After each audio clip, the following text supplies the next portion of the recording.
Good morning and welcome to the show. What a magnificent day it is here in H-Town, Houston, Texas. Today is Tuesday, December the 14th, and I am so blessed to be able to come to my YouTube family and friends once again and talk sports. I'd like to do something right here, and that is dedicate this show to my family members in Pennsylvania. As I told you guys, I'm not a big star or anything, but this show gets to be seen in a few states, friends in Louisiana, friends in California, family in Pennsylvania, and quite naturally all over Texas. So I'd like to, one more time, dedicate this show to my family members in Pennsylvania, which is on my dad's side. Let me give you a few names. And so they'll be happy. I'll get a phone call or a text saying, oh, wow, I saw you dedicate the show to us. So my Aunt Marva, my Aunt Pixie, Uncle Danny Rose, and one of my cousins there that is a gigantic sports fan, Mike Hunter. So this shout goes out to you guys. Before we get any farther, what I'd like to do is ask you guys, like you have so far in the past, to please hit that like, hit that subscribe, and one more time, doesn't cost anything, it's YouTube. I get people to ask me how much does it cost to subscribe, but it's free. So hit that subscribe, and above everything, share it with some friends. Let people know what's going on with my show if you like it. So without further ado, I want to step into items that we're going to be talking about today. Is going to be NFL, NBA, high school football. We're going to be heavy into that because it's getting ready to get thick here in the state of Texas. The state finals are going to be going on in Dallas. Everybody meets up there. All of the classifications meets up in Dallas in Jerry's World, which is the football stadium. And it's a great spectacle. And I plan to be there to watch the tournament, and I will be reporting on it 2 weeks from now. As you know, this show is taped every other week, which leads me to say that I am in the process of getting some sponsors that may help me make this a weekly televised event. So if you're interested in advertising on this show, please hit me up at fatlarrypodcast@gmail.com. Let me say that one more time. fatlarrypodcast@gmail.com if you want to do some sponsorship. Email me, tell me what your business is, leave your telephone number, we'll call, and we got some introductory prices that are going to be very attractive to people that may want to advertise on the show. So also, we have our merchandise, the t-shirts, which you'll see later in the show. So what we want to do is, as I always do, start off with my HBCUs. Okay? Give me an opportunity to get it together here. Okay, there have been some coaches that have been hired at HBCUs over the last 2 weeks. Mainly one right here in our backyard, Eric Dooley, left the Panthers, Prairie View A&M University, to go to Southern University. I think that's where he started his coaching career, and his family is from the Baton Rouge, New Orleans area, so I think he's going home. And from looking at his conference, he was very excited to go to Southern University. So Prairie View is in the mix for a coach right now. Their interim coach is Bubba McDowell, a former player here with the Houston Oilers and played at the University of Miami. He's paid his due. I think that, it's time for Bubba McDowell to get a look to see if he could be a head coach in the SWAC. I remember him coaching here at TSU. So, but anyway, he's on an interim basis there, and there's some names being thrown out with all of these big time names that a lot of these black colleges are picking up now. He may not get the call. There's rumblings and talk that Kevin Sumlin, the ex-coach at the University of Houston, the ex-coach at Texas A&M University, just down the road from Prairie View, that he may be in the mix to become the next coach at Prairie View. It's just a matter of if he wants the job. So we got Hugh Jackson just hired at Grambling State. Hugh Jackson has a tremendous background or pedigree. He coached D1 college football. He coached in the NFL. He just recently was the offensive coordinator at Tennessee State University under Eddie George. So I think the HBCU bug has hit him, and I think he wants to see what he can do. He looks at Deion, Coach Prime, and thinks that, he could maybe do something of that nature. And I'm happy, because one more time, it doesn't do anything but bring shine to the SWAC. And all of the schools benefit. As I told everybody earlier, when Coach Prime got here and he was singing up praises for Jackson State and using the social media to boost up the morale of the alumni and also to get players in. And you can see that it has worked. This guy has been on the job for 2 years, but actually only 1 year because he coached in the spring. This man has turned the program around at Jackson State University. They are now SWAC champs, getting ready to play for a mythical HBCU national championship. They are playing South Carolina State, the champs from the MEAC. And the MEAC lost two teams that possibly could have been, up in there with South Carolina State. FAMU, which had a great team this year, and they lost North Carolina A&T to another conference. Bethune-Cookman also was in the mix at the MEAC. So they lost 3 good schools. But anyway, that doesn't demean what South Carolina State has accomplished. They get to play in the Celebration Bowl in Atlanta, Georgia. And by the way, it was just announced that the Celebration Bowl for the first time has sold out. I'm talking about, let me repeat that one more time. The Celebration Bowl in Atlanta, Georgia, that seats 70,000 fans, has sold out for the first time in the Celebration Bowl. Can you imagine the money and the people that is going to be in Atlanta, Georgia this weekend? Everybody thought it was just a hoax and a play on the name when this guy Robinson, that once was a coach at, family. He was once the athletic director at Prairie View and did a great job at Prairie View. Hiring Byron Smith as the coach at basketball and hiring Eric Dooley for the football coach. So this guy knows what he's doing. And so everybody thought it was just a PR deal when he got Deion. But Deion is proving everyone wrong that he knows what he's doing.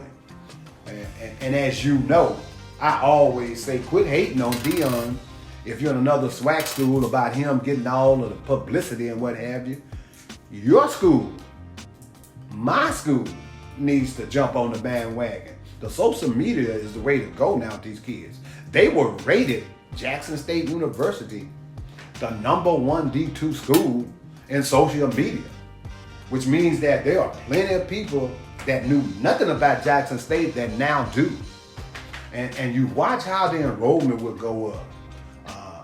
I was hearing some things on social media last week that Walmart and a couple of other big corporations are getting ready to donate millions of dollars to Jackson State University.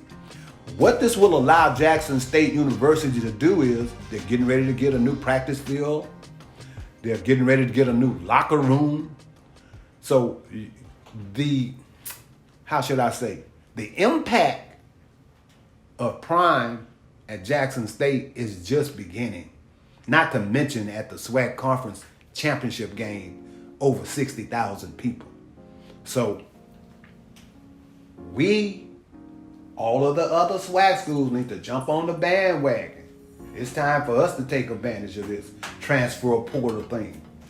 I'm hoping that my school, TSU, is in the mix for some of these kids coming out of these D1 schools. You know, don't be afraid to approach them and ask them.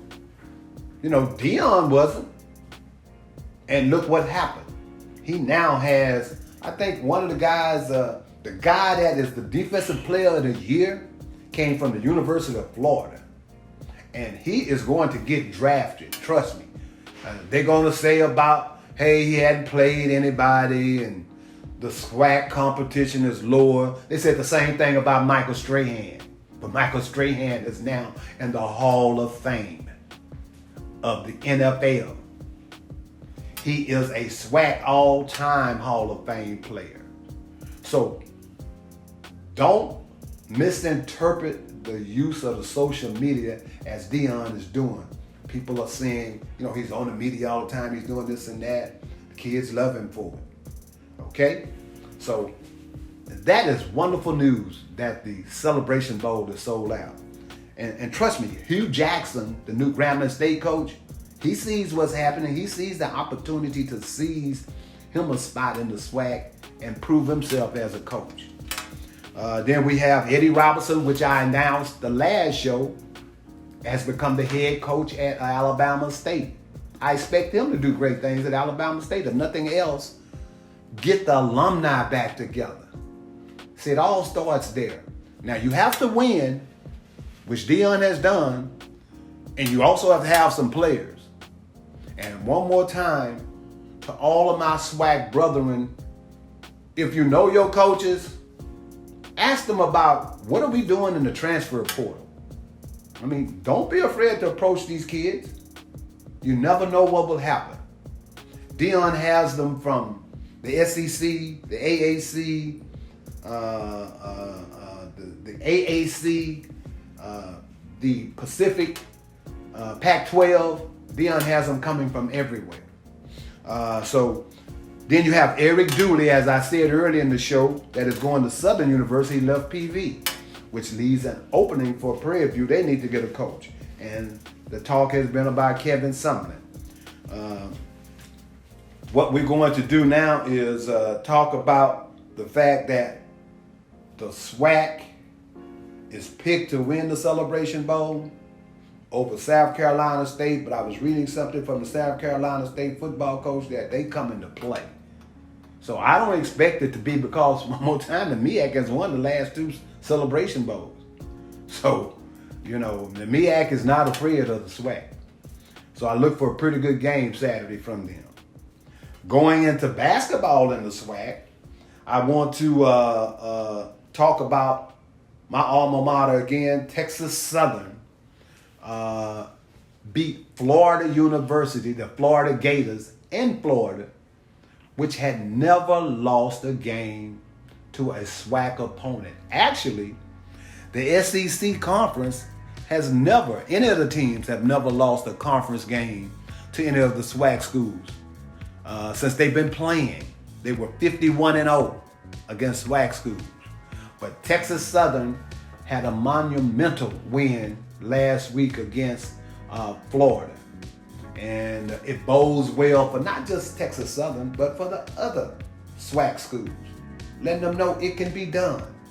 Matter of fact, I'm going to give you a few victories by other SWAC schools over D1 schools that I think are good and need to be talked about.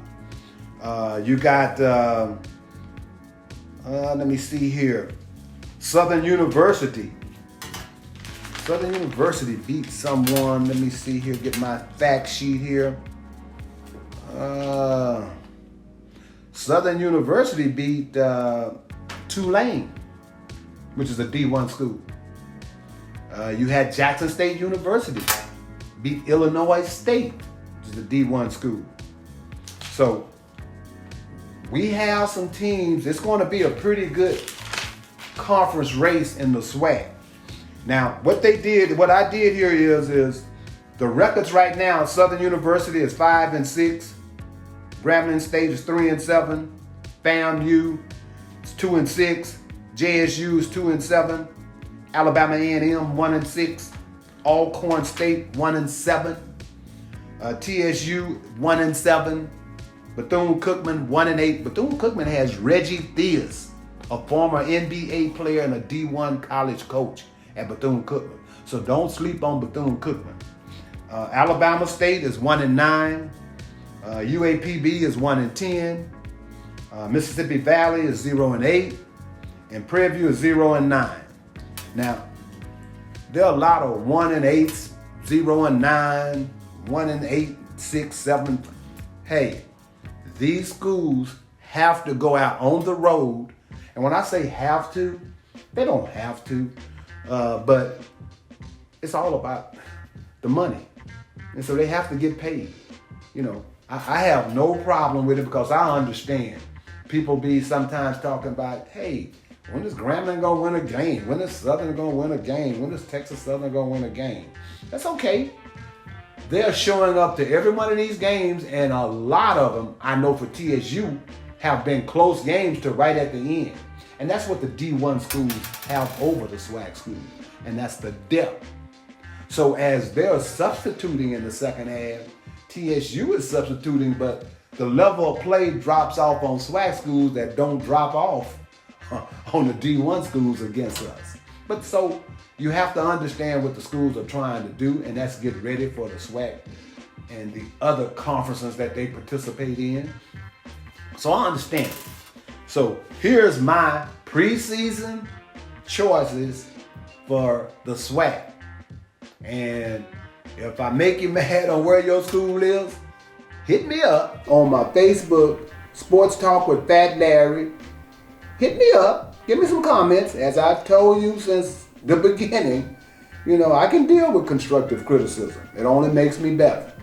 Also, under the comment section of the show, write a comment. Let me know what you think.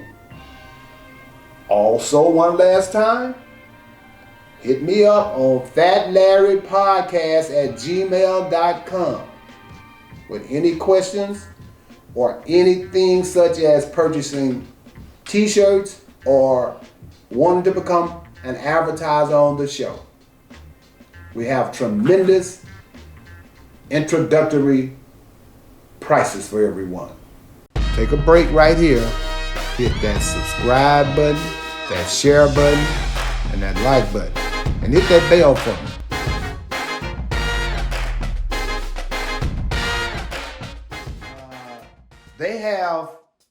We have Texas Southern. That's my projection for 1. Prairie View 2. And both of these schools only won 1 game between them. When SWAC season starts, trust me, Prairie View and TSU going to be tough. I have Southern number 3. Southern picked up about 3 good players during the off season, so Southern is going to be much improved. Then I have number 4, Jackson State. Jackson State is going to be much improved. 5, FAMU. FAMU has a good team. It's a dark horse team. It's a sleeper. FAMU is going to be there. 6. Let me find 6 if I can read my own handwriting here. Alcorn State. 7, Grambling State. 8, Bethune-Cookman. 9, Alabama State. 10, where's 10 at? Alabama A&M. 11, we got UAPB. And 12, we got Mississippi Valley. UAPB has a new coach. Bethune-Cookman has a new coach. And I think that's it. But Alabama State coach is just in his second year, Mo Williams, that played in the NBA. So these guys, a whole bunch of stuff could transpire during the season, and I could be wrong. But that's how I think it's going to pan out. Moving on, let's get to the high school. I want to get that in before I get too far down and I have to leave. High school games. State of Texas is playing their state championship this weekend, starting from Thursday through Saturday. We have 6 different classifications here in the state of Texas, and they have a Division 1 and a Division 2 in each classification. You know, it deals with the enrollment of the schools. You know, 6A, if you stop at 2,300, you're in Division 1. Once you go over that, You're in Division 1, but under that is Division 2. So let's go. Let's get it on. So 6A, one division, the representative from the Houston area is North Shore, 14-1, got a great team. North Shore beat Austin Lake Travis, 49-21, another good team. So that showed me something when they beat Austin Lake Travis. They're going to play Duncanville, which is 13-1. So yes, this is a rematch from the Hail Mary game when North Shore on the last play of the game threw a Hail Mary to beat Duncanville in Jerry's World. That was a great game. I was right there witnessing it. The crowd went berserk. So that's going to be a good game. They play Saturday at 3. If you're not doing anything, come on up to Dallas, Arlington, and watch the game. One more time, Fat Larry Podcast and our staff and crew will be there to bring you the scores and all the exciting information from there. Now, Duncanville also beat Spring. That was a good team out of the Houston area. 42-7, they drove them. And South Lake Carroll, they beat them 35-9. So I can't wait to see this one. It's going to be a great game. One more time, Saturday at 3 p.m. 6A 2 division, you got Denton Geyer, 13-2. Want to play Austin Westlake, 15-0. Now, this is going to be a good game also.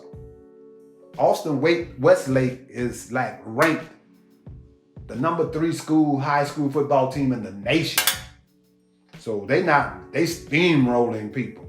They beat a school out of San Antonio, Brenham, that was like 12-0, 13-0 when they played them. I mean, it wasn't no contest.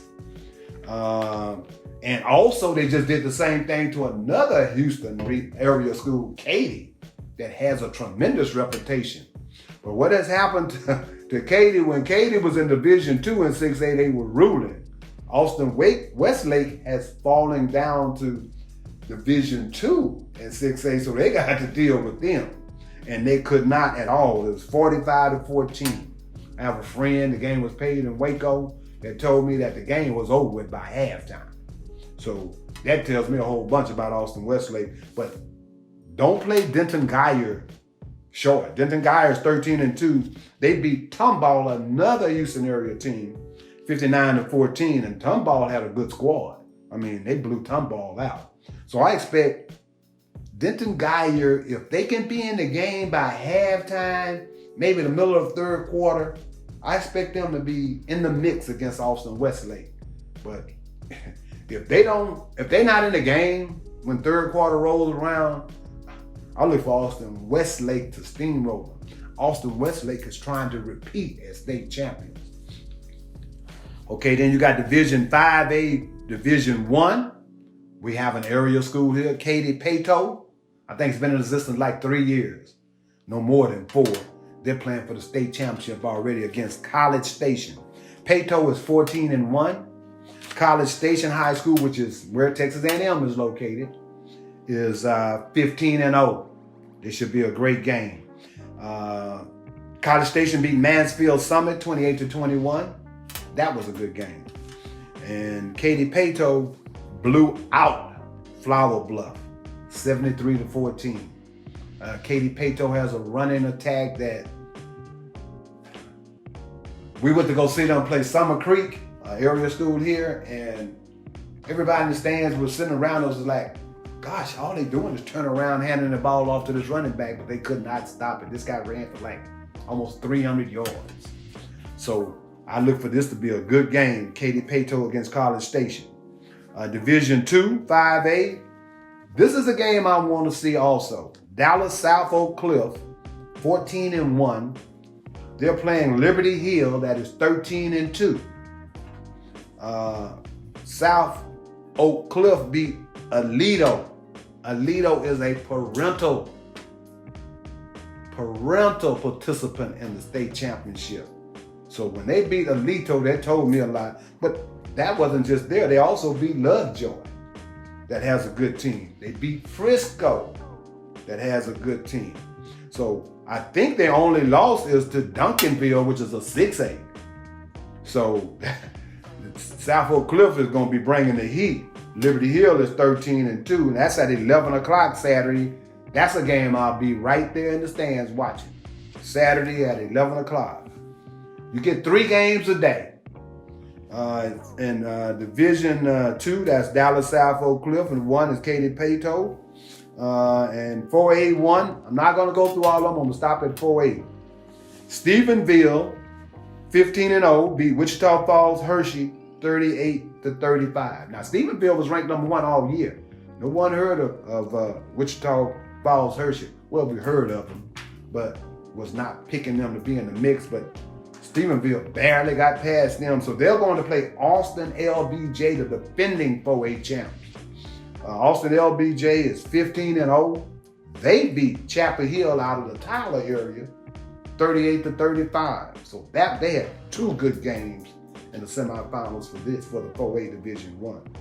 Austin LBJ 15-0 with the experience, and Stephenville with the track record from in the past, back in the day, 15-0.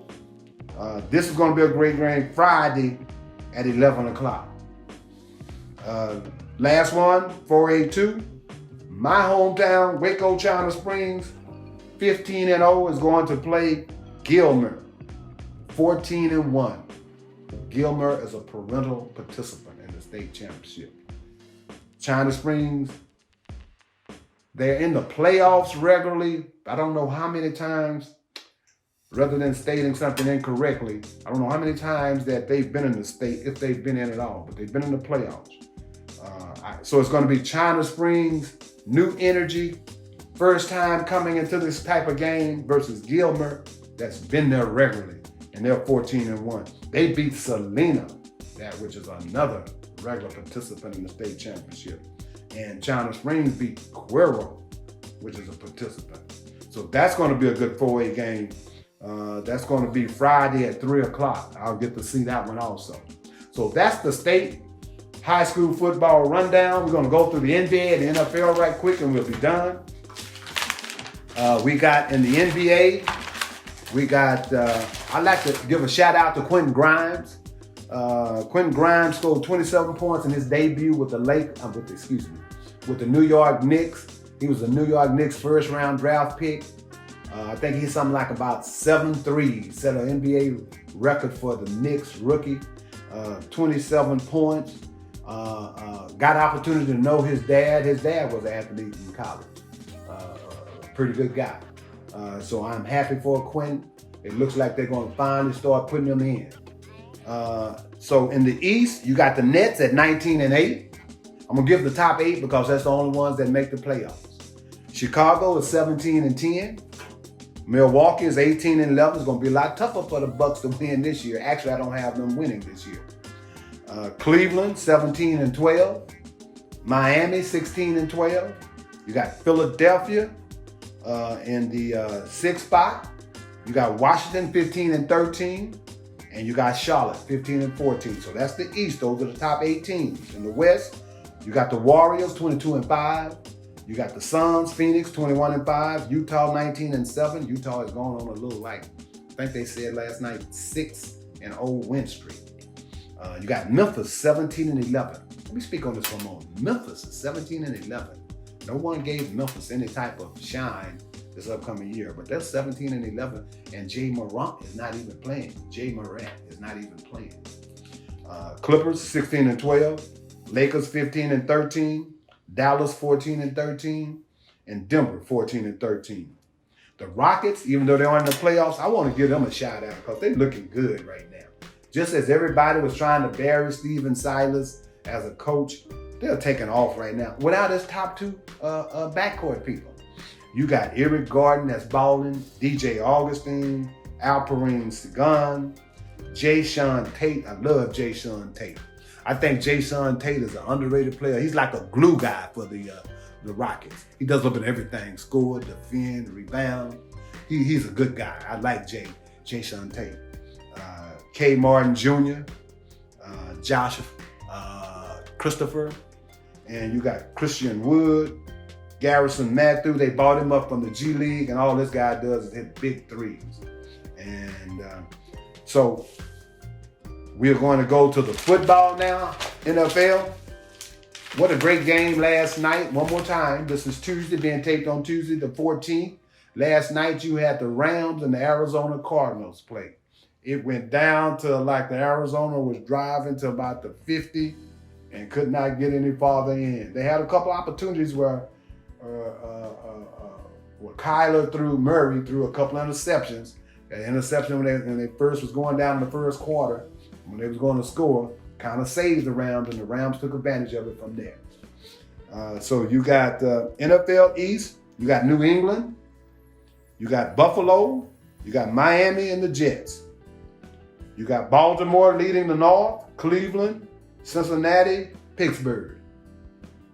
In the South, you got Tennessee, Indy, Houston, and the Jags. And in the West and AFC, you got Kansas City. As I spoke on the last show, these other West teams had opportunity when Kansas City was in a funk in the beginning of the season.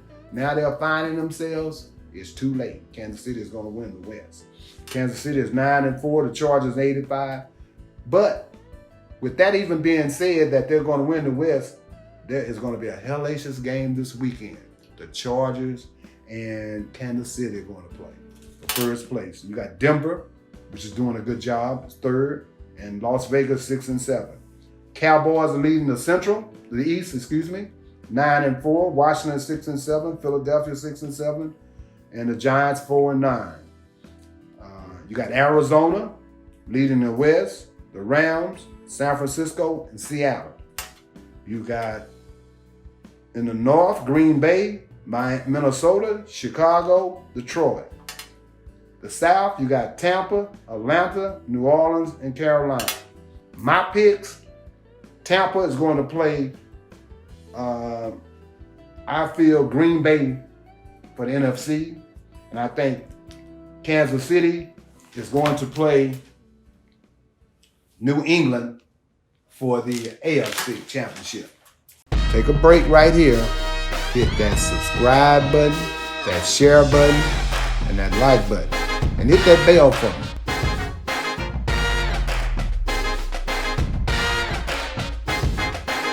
And as I always say before I leave, if you in the area where HBCU school is playing ball, we're moving to basketball now, you just don't realize how much the support to one of these universities means. I mean, it's the difference between them being able to sustain themselves. You got 12 SWAC schools that are going to be playing basketball during the holidays. If you can, go out and support them. And the SWAC League starts on January the 3rd, and we're going to be here to let you know the scores and everything at that time. So, without begging, I'm asking you guys to go out and support your HBCU in your area. I want to thank everyone for continuing to watch the show and telling their friends, but it's not like you can't keep it up. And one more time, if you are interested in advertising through this show, as I'm getting ready to actually add on a couple people that want to, hit me up at fatlarrypodcast@gmail.com. fatlarrypodcast@gmail.com. Also, there's merchandise that can be purchased. The t-shirts that you'll see, hit me up at fatlarrypodcast@gmail.com, or go to my Facebook page, Sports Talk with Fat Larry. Without further ado, I want to thank everyone for tuning in again today. And we look forward to seeing you again. Peace out.